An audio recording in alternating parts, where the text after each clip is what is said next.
3, 2, 1, 0.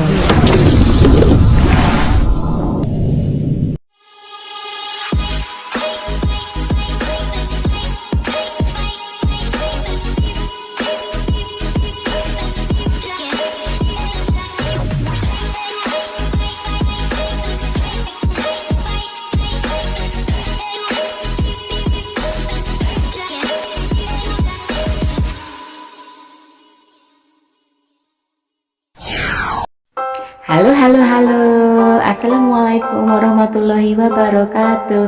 Welcome to my channel. Selamat datang anak-anak di channel Bu Afni. Oke anak-anak, gimana kabar kalian hari ini? Sehat-sehat ya? Bu Afni harap dan selalu berdoa anak-anak selalu sehat dan selalu semangat. Anak-anak, hari ini kita akan belajar di masih di tema 1 ya, subtema 1, pembelajarannya yang ke-6. Terakhir ya, terakhir untuk subtema 1. Oke, sudah siapkah anak-anak? Oke, jika sudah siap, kita berdoa dulu ya. Sebelum kita masuk dalam pembelajaran, kita berdoa dulu bersama-sama dengan membaca basmalah. Oke? Bismillahirrohmanirrohim. Amin. Semoga dengan bacaan basmalah tadi, pembelajaran hari ini dapat berjalan dengan lancar dan dapat bermanfaat untuk kita semua. Amin. Oke anak-anak, sudah siap ya? Perlengkapannya sudah disiapkan ya? Oke, kita masuk ke tema 1, subtema 1, pembelajaran ke-6. Tetapi anak-anak, sebelum kita mulai, kita mengulas kembali dulu ya untuk tema 1, subtema 1, pembelajaran 5. Apa yang kita pelajari kemarin? Coba ayo ingat anak-anak. Betul sekali. Yang kita pelajari kemarin adalah yang pertama adalah organ gerak hewan avertebrata, yang kedua ide pokok dan kalimat pengembang, dan yang ketiga adalah corak gambar cerita. Oke, kalian sudah mengerjakan tugas-tugasnya ya? Oke, kita lanjut ke materi pembelajaran ke-6. Hari menjelang sore, sudah saatnya Edo kembali ke rumah. Namun, sebelum pulang Edo membantu Pak Rudi membersihkan kandang kelinci. Kandang kelinci dibersihkan untuk menjaga kesehatan kelinci. Anak-anak, dengan mengamati gambar cerita tersebut, kamu dapat membuat sebuah cerita tertulis. Untuk membuat cerita tertulis, sebaiknya kita terlebih dahulu menentukan ide pokok terlebih dahulu. Dan dari ide pokok tersebut kita tambahkan kalimat-kalimat pengembang hingga membentuk sebuah cerita. Mari kita membuat cerita berdasarkan gambar tersebut. Namun, terlebih dahulu kita tentukan ide pokok setiap paragrafnya. Misalkan kita mau membuat 5 paragraf. Kita menentukan 5 ide pokok terlebih dahulu.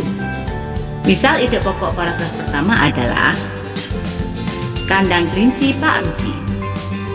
Dan dari ide pokok ini kalian dapat menambahkan kalimat pengembang yang menjelaskan bagaimana kondisi kandang kelinci Pak Rudi. Lainnya, untuk ide pokok paragraf kedua, Pak Rudi dan Edo menyayangi kelinci. Kalian dapat menambahkan kalimat pengembang bagaimana caranya Pak Rudi dan Edo menyayangi kelincinya. Kemudian, paragraf ketiga misalkan ide pokoknya adalah cara Pak Rudi dan Edo menjaga kebersihan kandang kelinci. Pada paragraf ini, kalian dapat menambahkan untuk kalimat pengembangnya apa saja yang dilakukan Pak Rudi dan Edo dalam menjaga kebersihan kandang kelincinya. Untuk ide pokok paragraf keempat, misalkan manfaat menjaga kebersihan kandang kelinci.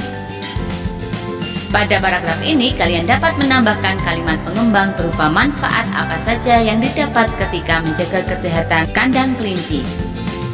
Dan misalkan ide pokok paragraf kelima adalah kelinci Pak Rudi banyak dan sehat, maka kalian dapat menambahkan kalimat pengembangnya, yaitu kondisi kelinci Pak Rudi yang terawat dengan baik. Nah, jika kalian sudah membuat 5 ide pokok, kalian dapat membuat sebuah cerita. Selamat membuat cerita tertulis ya. Bersemangatlah. Pada pembelajaran sebelumnya, Kalian mengetahui contoh hewan yang termasuk avertebrata, yakni siput. Berikut contoh lain hewan yang termasuk avertebrata, yaitu kupu-kupu. Kupu-kupu adalah hewan yang lucu, warnanya indah dan menarik. Banyak orang menyukainya. Dia terbang dan hinggap pada bunga-bunga. Badannya kecil, namun memiliki sayap yang lebar. Sukakah kamu pada kupu-kupu? Kupu-kupu termasuk hewan serangga. Kupu-kupu memiliki organ gerak yang sama seperti serangga-serangga lainnya. Salah satu organ gerak yang istimewa dari kupu-kupu dan serangga lainnya adalah sayap. Dengan sayap ini, maka menjadikan serangga sebagai satu-satunya hewan avertebrata yang bisa terbang. Tahukah kamu, sayap kupu-kupu yang indah sebenarnya transparan. Lalu, kenapa terlihat warna-warni? Sayap kupu-kupu terlihat warna-warni karena perbedaan kecerahan pada setiap lapisan tipisnya. Kupu-kupu memiliki kemampuan terbang yang luar biasa. Kupu-kupu bisa terbang sejauh ribuan kilometer untuk mencari daerah yang hangat ketika musim dingin tiba. Kupu-kupu akan kembali lagi menempuh jarak ribuan kilometer ketika musim semi tiba.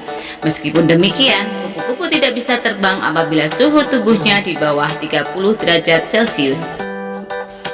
Anak-anak, rangkaian penjelasan tentang kupu-kupu tersebut membentuk sebuah bacaan yang terdiri dari 4 paragraf. Sekarang, mari kita tentukan ide pokok masing-masing paragraf tersebut. Berikut ini bacaan tentang gerak kupu-kupu. Kita dapat menentukan ide pokok dalam setiap paragraf pada bacaan tersebut. Paragraf pertama, kalimat utama pada paragraf pertama terletak pada kalimat pertama. Sehingga ide pokok dalam paragraf pertama adalah kupu-kupu adalah hewan lucu. Pada paragraf kedua, kalimat utama berada di awal kalimat, sehingga ide pokok paragraf kedua adalah kupu-kupu termasuk hewan serangga. Dan selanjutnya, tugas anak-anak adalah menentukan ide pokok dari paragraf ketiga dan keempat. Dan kerjakan di buku tugas kalian ya. Selamat belajar. Anak-anak, kalian telah mengetahui organ gerak vertebrata dan avertebrata pada pembelajaran sebelumnya. Kalian mengetahui organ gerak kelinci, siput, kupu-kupu, dan ikan. Sekarang mari kita bandingkan antara hewan vertebrata dan avertebrata. Hewan vertebrata memiliki tulang belakang, sedangkan avertebrata tidak memiliki tulang belakang. Untuk organ gerak, ikan atau vertebrata adalah sirip, sedangkan avertebrata atau siput adalah kaki perut. Ikan atau vertebrata memiliki rangka dalam, sedangkan siput atau avertebrata tidak memiliki rangka dalam. Sebagai hewan vertebrata memiliki rangka dalam, sedangkan siput sebagai hewan avertebrata tidak memiliki rangka dalam. Untuk rangka luarnya, ikan sebagai hewan vertebrata tidak memiliki rangka luar, sedangkan siput sebagai hewan avertebrata memiliki rangka luar. Untuk gerakan tubuhnya, ikan termasuk hewan vertebrata adalah cepat dan lincah, sedangkan siput sebagai hewan avertebrata gerakannya lambat. Demikian anak-anak perbedaan dari hewan vertebrata dan hewan avertebrata. Demikian tadi anak-anak pembelajaran kita hari ini, yaitu tema 1, subtema 1, pembelajaran ke-6, pembelajaran terakhir di subtema ini ya. Dan jika anak-anak ada yang masih kurang paham, kalian bisa tanyakan melalui kolom komentar di bawah. Seperti biasa ya, silakan ketik di kolom komentar tersebut. Bu Afni akan menjawabnya di situ, atau kalian bisa menghubungi Bu Afni. Dan jangan lupa juga ya, klik subscribe, like, dan komennya agar channel Bu Afni ini selalu berkembang. Dan Bu Afni juga bersemangat dalam membuat video-video pembelajaran untuk kalian, agar kalian semakin bersemangat belajar. Oke, untuk pertemuan selanjutnya kita masuk ke subtema 2 untuk pembelajaran pertama. Begitu ya anak-anak.